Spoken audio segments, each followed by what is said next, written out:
Good morning everyone, कैसे हैं आप सब। आई होप आप सब अच्छे होंगे और अपनी छुट्टियों का एंजॉय बड़े ही शानदार तरीके से कर रहे होंगे। चलिए कल का टॉपिक आगे बढ़ाते हैं। संधि। कल हमने संधि में आपको सिखाया था स्वर संधि, व्यंजन संधि और विसर्ग संधि। ये संधि के 3 प्रकार थे। अब आज बताएंगे स्वर संधि। स्वर संधि के कितने प्रकार होते हैं और उनके बहुत सारे एग्जाम्पल्स आपको सिखाएंगे, जिससे सारे के सारे क्वेश्चन स्वर संधि से संबंधित आज आप लोग कर पाएंगे। चलिए स्टार्ट करते हैं। तो बात करते हैं स्वर संधि की। आपने कल सीखा स्वर संधि किसे कहते हैं। तो आपने सीखा कि जहां स्वर का स्वर के साथ मेल होता है उसे हम स्वर संधि कहते हैं। जहां पर स्वर का स्वर के साथ मेल होता है वहां पर स्वर संधि होती है।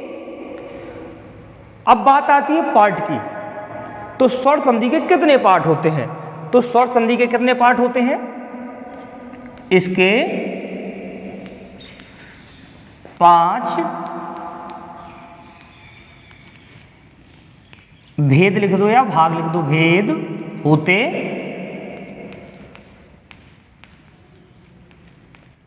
हैं। 5 कौन कौन से होते हैं। पहला दीर्घ संधि, दूसरा गुण संधि,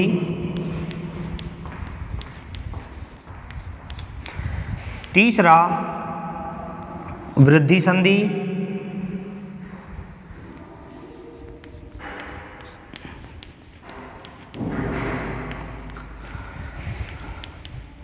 चौथा यण संधि,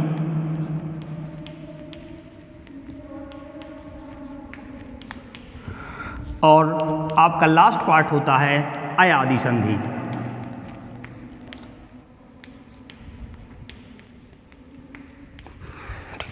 तो स्वर संधि के कितने पार्ट मिले। 5 पार्ट। दीर्घ संधि, गुण संधि, वृद्धि संधि, यण संधि और अयादि संधि। कभी भी आपको क्वेश्चन गलत नहीं करना है। जब भी आपसे पूछा जाता है कि स्वर संधि के कितने भाग होते हैं, स्वर संधि के कितने भाग हैं, 5 भाग हैं। कितने भाग हैं, 5। दीर्घ, गुण, वृद्धि, यण और अयादि संधि। ठीक। आज बात करेंगे हम इसके फर्स्ट पार्ट की। सबसे पहले बात किसके करेंगे, फर्स्ट पार्ट की, जो हमारा है दीर्घ संधि। किसकी बात करेंगे, फर्स्ट पार्ट की। वो क्या है हमारा, दीर्घ संधि। चलिए सबसे पहले हम लोग दीर्घ संधि का रूल समझेंगे। जब इसका नियम हमें समझ में आ जाएगा तो इसकी डेफिनेशन आपके दिमाग में बैठ जाएगी और कभी भी दिमाग से नहीं हटेगी। चलिए इसका रूल क्या है। छोटा आ या बड़ा आ के सामने क्या आ जाए, या तो छोटा आ जाए या बड़ा आ जाए, तो हमेशा हमने क्या बताया, दीर्घ। और दीर्घ का मतलब होता है लॉन्ग या बड़ा।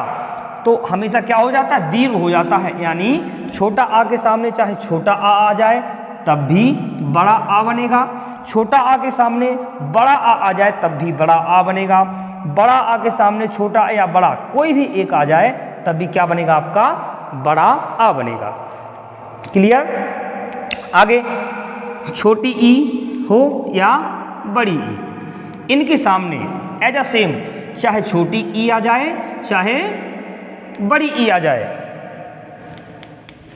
ये दोनों मिलकर बनेंगे क्या, क्या बनाएंगे, बड़ी ई। यानी छोटी ई के सामने चाहे छोटी ई आ जाए चाहे बड़ी ई, बनेगा क्या, बड़ी ई। इसी प्रकार बड़ी ई के सामने चाहे छोटी ई आ जाए चाहे बड़ी ई आ जाए, बनेगा क्या, बड़ी ई। यानी अपने का दीर्घ हो जाना ही दीर्घ संधि कहलाता है। स्वरों का जो आपको दिख रहे हैं, छोटा आ, बड़ा आ, छोटी ई, बड़ी ई, छोटा ऊ, बड़ा ऊ और ऋषि, इनका अपने आप में दीर्घ हो जाना ही दीर्घ संधि है। छोटी के बाद अब देखेंगे छोटा ऊ हो या बड़ा ऊ, इनके सामने क्या आ जाए, या तो छोटा ऊ आ जाए या बड़ा ऊ, तो क्या बन जाएगा, बनेगा आपका बड़ा ऊ, यानी दीर्घ ही बनना है। छोटा ऊ के सामने या तो छोटा ऊ या बड़ा ऊ आ जाए तब भी बड़ा ऊ बनेगा, एंड बड़ा ऊ के सामने या तो छोटा ऊ या बड़ा ऊ आ जाए, क्या बनना है? दीर्घ यानी बड़ा ऊ बनेगा। और इसका लास्ट बच जाता है ऋषि वाला। छोटा ऋषि के सामने अगर ये बड़े ऋषि में डबल लग जाती है, क्या आ जाए? या तो छोटा ऋषि आ जाए या फिर बड़ा ऋषि आ जाए। बनेगा क्या? बड़ा ऋषि। क्या बनेगा? क्लियर? छोटा ऋषि के सामने चाहे बड़ा आ जाए या छोटा, कोई भी ऋषि आ जाए, बनेगा बड़ा ऋषि। इसी प्रकार बड़े ऋषि के सामने भी छोटा या बड़ा कोई भी ऋषि आ जाए, क्या बन जाएगा? बड़ा ऋषि बन जाएगा। ठीक है, ये रूल किसका होता है? दीर्घ संधि का। आपने दीर्घ संधि के रूल देखे। अब चलिए इसके कुछ उदाहरण देखते हैं हम लोग। जैसे पहला एग्जाम्पल देखिए इसका, धन प्लस अभाव। चलिए पहला एग्जाम्पल क्या लिखा हमने? धन प्लस अभाव। तो सबसे पहले से तोड़ना है और छोटा तोड़ो, जिसका आपको मेल करना है, क्योंकि संधि की डेफिनेशन आपने पढ़ी थी कि दो वर्णों का मेल, यही सीखी थी ना। तो जब दो वर्णों का मेल सुना है, यहां पर आपको एक शब्द दिख रहा होगा, यहां पर एक और यहां पर एक, इनमें से वर्ण निकालो पहले वो जिनका मेल होना है। तो धा और ना, ना से जब छोटा आ अलग होगा तो ना हो जाएगा आधा। आधा मतलब इसमें क्या लग जाएगी? हलंत लग जाएगी। इससे बाहर क्या आ जाएगा? इसका स्वर बाहर आ जाएगा आ, क्योंकि आपने व्यंजन की डेफिनेशन व्यंजन पढ़े हैं, डेफिनेशन भी पढ़ी है कि व्यंजन स्वर की सहायता से बोले जाते हैं, बिना स्वर की सहायता से व्यंजन को आप नहीं बोल सकते। तो धा के बाद ना लिखा, नाम पे हलंत लगा दिया, प्लस यहां से क्या निकला? यहां से भी छोटा आ निकला, प्लस क्या बचा? यहां पर भाव बचा। क्या बचा? भाव। अब छोटा आ और बड़ा आ, आपने रूल क्या पढ़ा था? छोटा आ और छोटा आ जब मिलेंगे तो बनता क्या है? बड़ा आ। चाहे छोटा आ से मिले, चाहे छोटा आ बड़ा आ से मिले, चाहे बड़ा आ से मिले, बनेगा क्या? बड़ा आ। ठीक है, यानी छोटे का क्या होता है? ह्रस्व का दीर्घ हो जाना। ह्रस्व का क्या हो जाता है? दीर्घ हो जाता है, यानी यहां क्या बन जाएगा? बड़ा आ बन जाएगा। तो धन, ये ना पर देखो बड़ा आ की जो मात्रा होती है वो क्या? हम लोग एक लाठी लगाते हैं, तो बड़ा आ की लाठी इसमें लगेगी, स्वर ना में लग जाएगी, तो ना की हलंत हट जाएगी और ना हो जाएगा पूरा, और यहाँ का भाव, तो क्या हो जाएगा?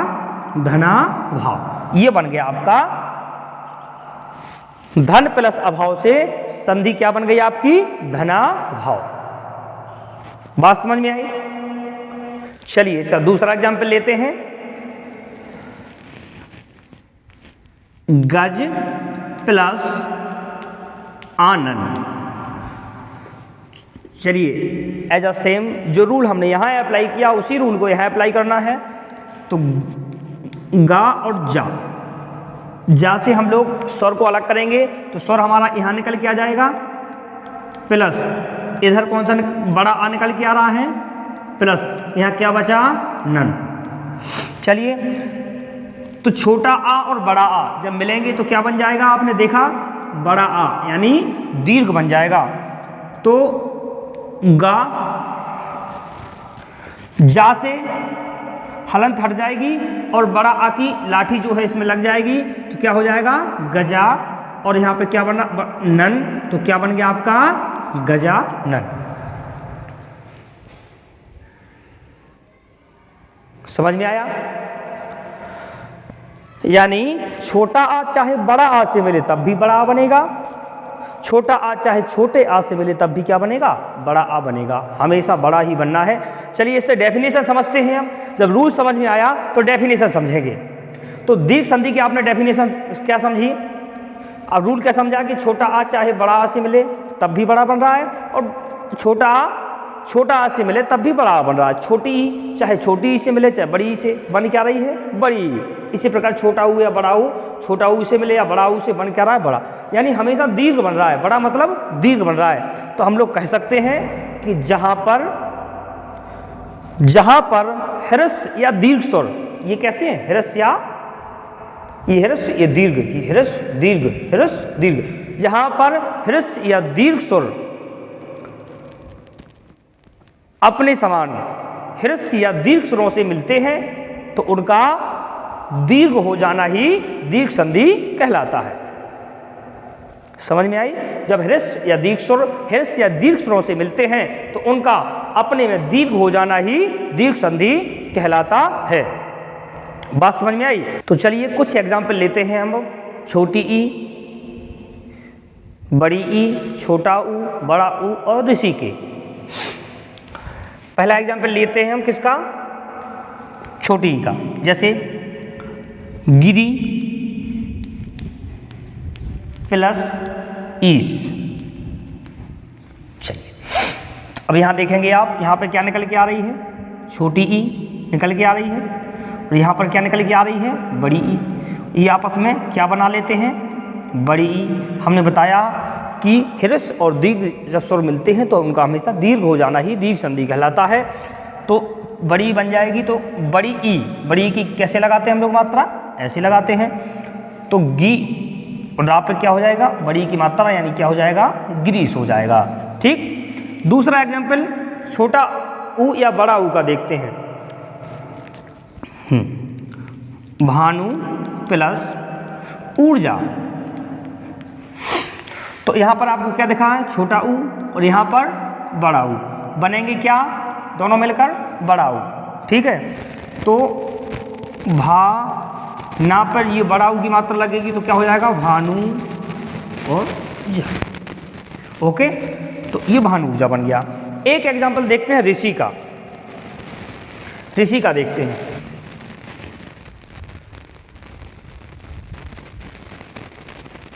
पितृ प्लस ऋण। अब यहाँ आप देख रहे हैं ये भी ऋषि है, ये भी ऋषि है, तो यहाँ पर क्या हो जाएगा,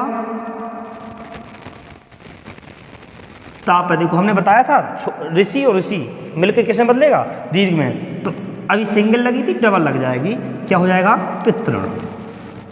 ठीक है, क्लियर हुआ सभी का? आज हम लोगों ने दीर्घ संधि समझा, कल हम लोग समझेंगे गुण संधि। हो सकता है कि कल गुण संधि वृद्धि संधि दोनों समझ आए। तो क्लास डेली लेना है, क्लास लेना नहीं छोड़ना है। और जो भी हम समझा रहे हैं इनके और अधिक एग्जाम्पल की आपको सीट मिलेगी आपके व्हाट्सएप ग्रुप पर। तो वहाँ जाकर उस सीट से क्वेश्चन सॉल्व करना है और ये जो वर्क हम क्लास में नोट करवा चुके हैं इसको अपने ग्रुप पर भी भेजना है। ओके, ठीक है, अब मिलते हैं कल।